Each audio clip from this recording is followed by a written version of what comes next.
I am Chris Williams, owner and chef of Roy's Grille in Lexington. We are in the kitchen. I've completed one pan of bacon. I am completing another pan of bacon. And by the way, we make our own bacon. Who does that? Who takes the time and the care and the love to make their own pig? And one sandwich at a time, man. We're just trying to please as many people as we can, man. The name of our restaurant is Roy's Grille. A lot of people want to know where the name come from. Your name's Chris Williams, so where did you get Roy's Grille? Roy was my maternal grandfather. He was my mom's father. My mom's parents' names were Rose Ella and Roy Carter. They raised me for a large portion of the beginning of my life. Like your grandparents? Yes, my grandparents. Like many young people, you know, they have kids young, they hadn't quite figured it out yet, so they need a little bit more time to get themselves together, and my mom was no exception. But she did, moved to Columbia. We're from a rural town called Grille, South Carolina, man. It's in, I've done roofing down there in southern South Carolina. Yeah, it's in it's in low country. It's in Bamberg County, rural Bamberg County. I did a building, I'm sure that you know it. It's at the junction of a couple of big roads. Anyway. Yeah. Motorcycle shop. Okay. Well, yeah, that's where I'm from, man. And she moved from there, moved to Columbia, got one of her first jobs at the USC Law Library. And I was able to move to Columbia when I turned about 9-10 years old, started going to Irma Elementary. But long story short, that's just the background on my grandfather Roy, man. He passed away of cancer about a year and a half before I got a chance to open the restaurant, man. So it only felt right to name it after the old man because he was the one who kind of taught me how to be a man. I learned a lot from him. No, he wasn't a cook. He didn't cook. He just let me know that it was okay to be who I am and to stand strong and to be a man and provide for your family. And he didn't really speak a lot. He didn't really give me those words verbatim. I learned a lot through watching his actions, watching him provide, watching him take care of the house, watching him work 2 and 3 jobs, you know, watching him go without so we could have. That's where I learned those lessons. So naming it Roy's Grille, man, was just the right thing to do, man. So that's where Roy's come from. So is there a time where you have ever experienced racism as a restaurant owner? Yes, there is. Actually, there have been several times. I hate to admit it, but it's just the country that we live in, man. A lot of people get uncomfortable talking about race. There's no such thing as race. There's one race in the world, the human race. You understand? What dictates the pigment of our skin and the texture of our hair is where we all migrated from. All life started and was created in Africa, and everybody migrated from there. The more north you went, the lighter your skin got, and the straighter and finer your hair became. The further south and the closer to the equator you get, the darker your skin became and the more kinky your hair became because of the nature of it. If you ever notice, majority of, and I'm gonna say Anglo-Saxon, but majority of Caucasians, they have facial hair. It's finer because they lived in colder regions. They had to have body hair. If you ever notice, the further south you go, i.e. Mexicans, Hispanics, Africans, even me, I'm Native American African. I don't have any facial hair. I've never shaved a day in my life. It doesn't grow here because my ancestors grew up closer to the equator. They didn't need that. So there's one race.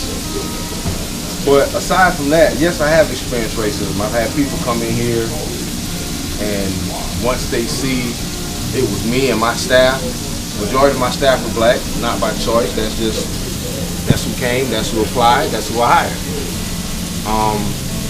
They look at us different, their response is different. They have a tendency to give us our money and put it on the counter instead of putting it in our hand. It's very disrespectful.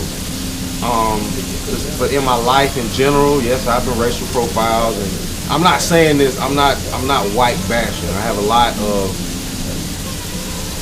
let's just say, I'm not even gonna say white friends. I have a lot of friends, period, of all race, colors, and creeds. And it's not fair for me to just lump all white people into a ball and say all white people are bad, because they're not. They're bad people in this world. Now, with that being said, the racism I've experienced, Some of it's been over the top. Some of it's been kind of, systemic. I.e., I don't get some of the same opportunities for advancement in jobs that, I've had. Or I would train the new upcoming manager. Or, for instance, I was working at this one restaurant and I was running the kitchen for years. That brought their totals up, turned into $1 million kitchen. I asked for more money, which was rightfully due, and they didn't want to give it to me. So what they did to try to justify them and not doing it, they brought in some other chefs to watch over me and kind of get an idea of, well, does this guy deserve it? Does he do this? And what happened is it backfired on them. But they did it twice. They looked me in my face, told me I wasn't a real chef. Asked me, what kind of restaurant was this? It was a pub. I'm not. If I say it, everybody will know it. But sure. It was a pub.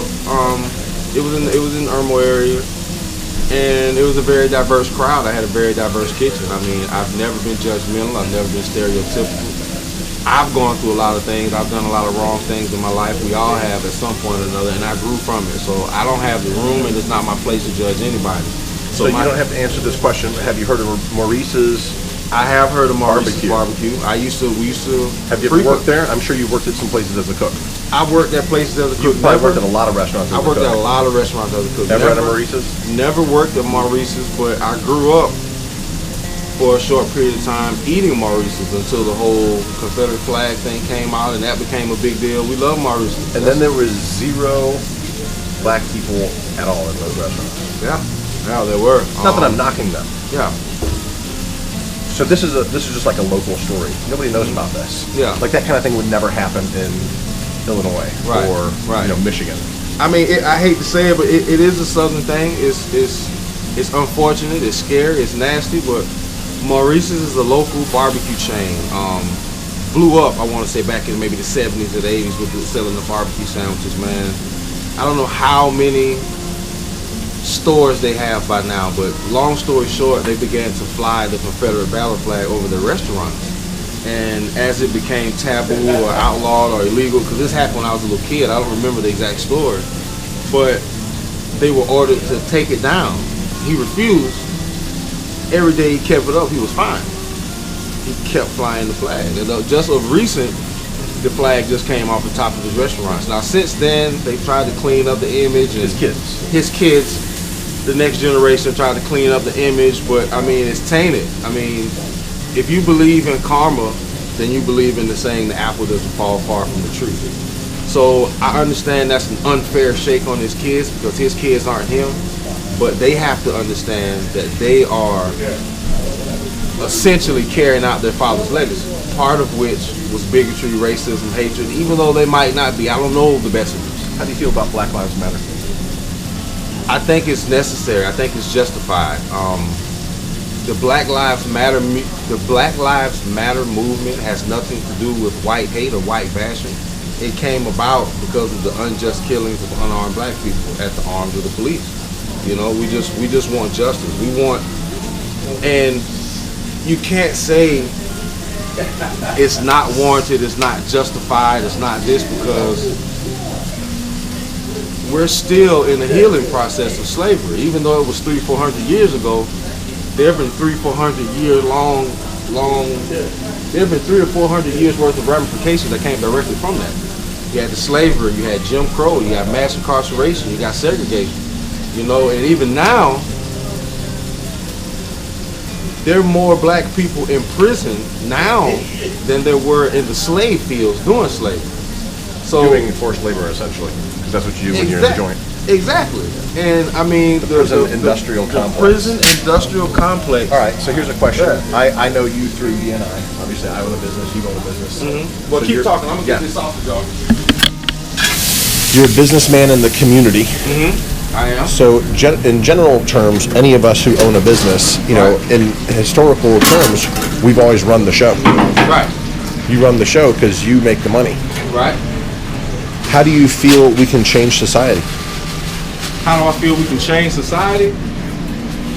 One step at a time, one person at a time, one heart at a time, one mind at a time. loving all at the same time. One sandwich at a time. One sandwich at a time, man. It's, yeah. Yep. Fresh out of the oven, good crispy bacon.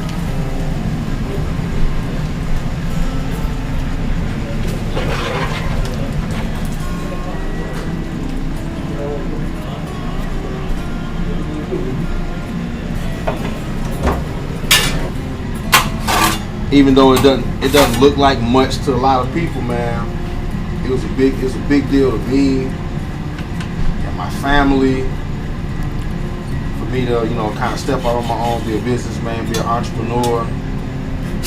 It all happened on the fly. Like I didn't have a lot of people in my community that looked like me that are doing what I'm now doing. I didn't have a lot of people to seek advice from. I didn't have a pool of wealth that I fell into to open this up. And I opened this up off my back, my labor. I didn't borrow any money. Nobody gave me anything. This is my money that started this. And it felt good to do so. And I learned how to do that from my grandfather, man. And like my first day of operation, man, I never forget, man. I stood back, I looked at everything, looked at everybody working, everybody coming back and forth.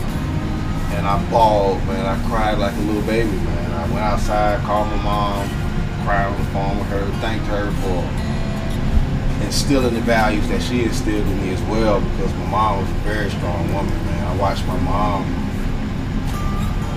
Oh man, I learned a lot from my mom, man. I'll never forget my mom for some of the things she did to raise us, man. Yeah, man. Yeah, but Roy's Grille, man. It was a dream come true. The nice guy finishes last a lot, but when he finally wins, it makes it even sweeter, man. I promise. Tell me about your baby. Oh man, my baby's name is Emery Carter Williams. Carter is my grandfather's last name. Roy's Grille. Roy Carter is where Emery Carter came from. But that's my baby. She's my second born. She's my baby girl. She's 12 weeks old today, actually. She's 12 weeks old today. Thank you. 3-month anniversary? Yeah, 3-month anniversary. Today's her first day of daycare. There's a lot going on today, Me and mom are emotional. Oh, first day of daycare. First day. Mom's probably dropping off right now, about to ball.